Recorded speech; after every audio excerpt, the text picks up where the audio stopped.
Selamat malam, salam sejahtera. Ini satu lagi keputusan Zahid Hamidi yang memang tidak kita jangka walaupun sudah diberitahu sebelum ini. Sebelum ini kita sudah dikabarkan menurut Zahid Hamidi yang akan menjadi Perdana Menteri selepas PRU 15 untuk Barisan Nasional ialah Ismail Sabri Yaakob. Tetapi dengan jawaban terkini daripada Zahid Hamidi ini, kita dapati ianya seakan-akan tinggal menjadi janji-janji sahaja. Hal ini apabila sepanjang kempen ini berlangsung baru dua gabungan parti politik yang telah mengesahkan siapa Perdana Menteri mereka selepas PRU 15. Di Perikatan Nasional telah disahkan bahwa Muhyiddin Yassin sah akan menjadi Perdana Menteri selepas PRU 15. Manakala di Pakatan Harapan pula juga telah pun memberitahu bahwa yang akan menjadi Perdana Menteri adalah confirm adalah Anwar Ibrahim. Namun di Barisan Nasional belum kedengaran langsung daripada kempen hari pertama sehingga kempen hari kedua siapa yang akan menjadi Perdana Menteri mereka. Cuma saja Ismail Sabri Yaakob masih kekal sebagai poster boy. Namun apa yang didedahkan oleh Zahid Hamidi yang terkini ini sudah dapat memberikan petunjuk isyarat siapa bakal jadi Perdana Menteri. Adakah Ismail Sabri Yaakob ataupun beliau? Jadi aku tak nak cakap siapa yang akan jadi, tapi berdasarkan pengakuan Zahid Hamidi ini, Anda tentukan sendiri siapa yang akan menjadi Perdana Menteri selepas PRU 15. Ini semua apabila Zahid Hamidi kata kuasa pilih Perdana Menteri adalah atas budi bicara agung. Zahid ulas siapa bakal menjadi Perdana Menteri. Nah kan, kamu pikir sendirilah apa yang terjadi, yang boleh terjadi selepas PRU 15, siapa yang akan menjadi Perdana Menteri, sama ada Ismail Sabri atau sebaliknya. Menurut Zahid Hamidi, kuasa memilih untuk mana-mana individu menjadi Perdana Menteri terletak kepada budi bicara yang di-Pertuan Agong, kata Datuk Seri Ahmad Zahid Hamidi. Presiden UMNO itu berkata, isu berhubung siapa yang akan menjadi Perdana Menteri yang ke-10 selepas PRU 15 bukan hanya terletak kepada mana-mana parti politik, kerana ia juga bergantung kepada budi bicara agung yang dirasainya mempunyai majoriti untuk dilantik menjawat jawatan Perdana Menteri tersebut. Menurut Zahid Hamidi, saya bukan Perdana Menteri buat masa ini, walaupun saya kini Presiden UMNO dan pengurusi Barisan Nasional BN.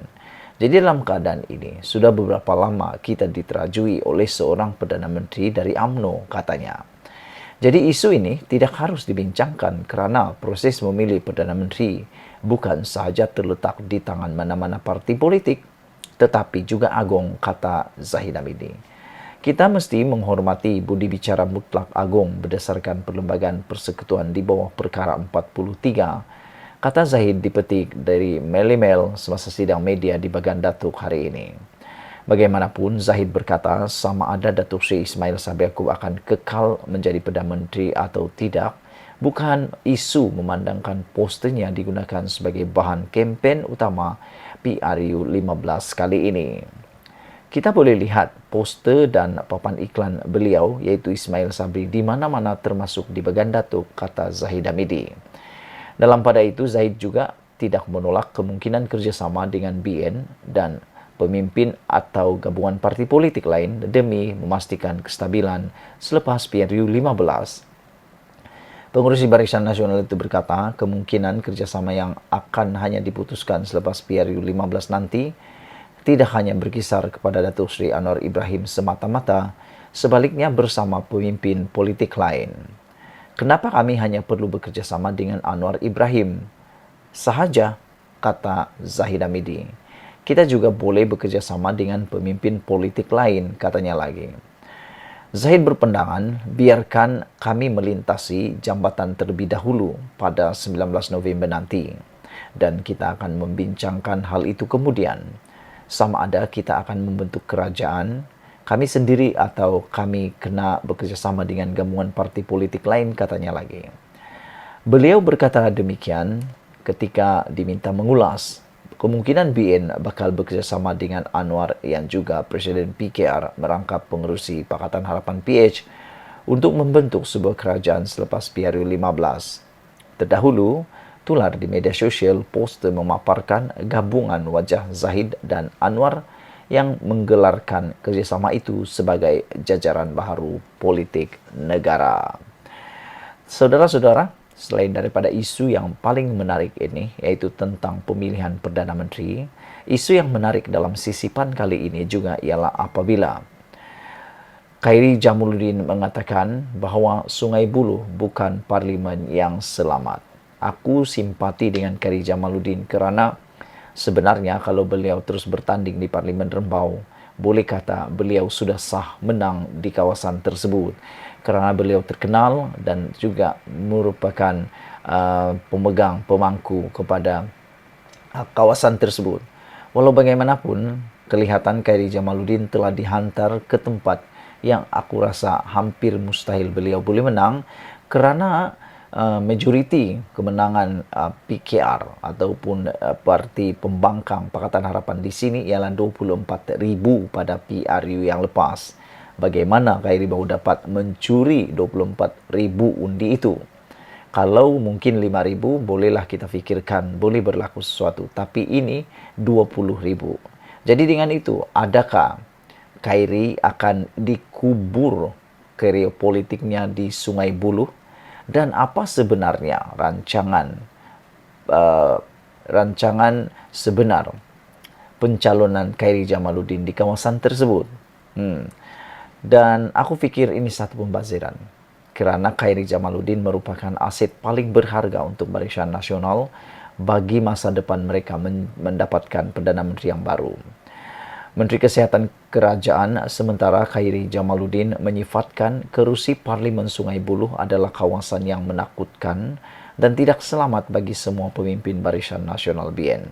Sebaliknya beliau berkata kerusi Parlimen Rembau yang dimenanginya selama 3 penggal berturut-turut adalah kerusi paling selamat. Walaupun berlaku 2 kali tsunami politik kertas BN pada 2008 dan 2018, tetapi beliau tetap menang di Rembau, kata Khairi Jamaluddin. Di Selangor ini tidak ada harapan langsung untuk Barisan Nasional rampas balik negeri ini. Di Parlimen Sungai Buloh ini sudah 3 kali berturut-turut, kata KJ lagi.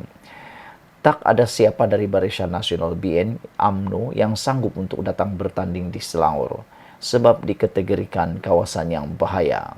Sungai Buloh dilihat sebagai kawasan yang sangat bahaya. Pada pilihan raya lalu, menang berapa undi? 26,000 majoriti undi PH, campur undi MIC, campur undi PAS, masih tak cukup untuk menang, katanya berucap pada kempen di Payah Jeras dalam Sungai Buloh malam tadi.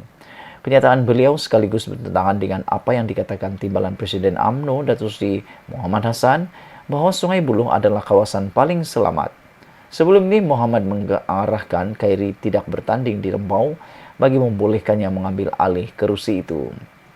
Pada Selasa 3 November yang lepas, Muhammad menakis dakwaan bahawa tindakan parti meletakkan Khairi di Parlimen Sungai Buloh pada pilihan raya umum ke-15 sebagai langkah membunuh karier politik Khairi Jamaluddin. Muhammad berkata dakwaan itu adalah tidak benar dengan mengambil kira kerusi Sungai Buloh mengandungi jumlah pengundi Melayu yang mencecah 70% dan kerusi itu adalah amat selamat.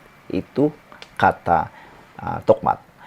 Sebelum kita berpisah, sila tinggalkan komen anda untuk isu yang paling hangat pada kali ini berkaitan dengan siapa Perdana Menteri Barisan Nasional kamu sudah dapat teka dan kita sudah jangka selepas PRU 15 nanti. Kita jumpa lagi. Malaysia kita punya, kita jaga sama-sama cintai Malaysiaku. Bye-bye.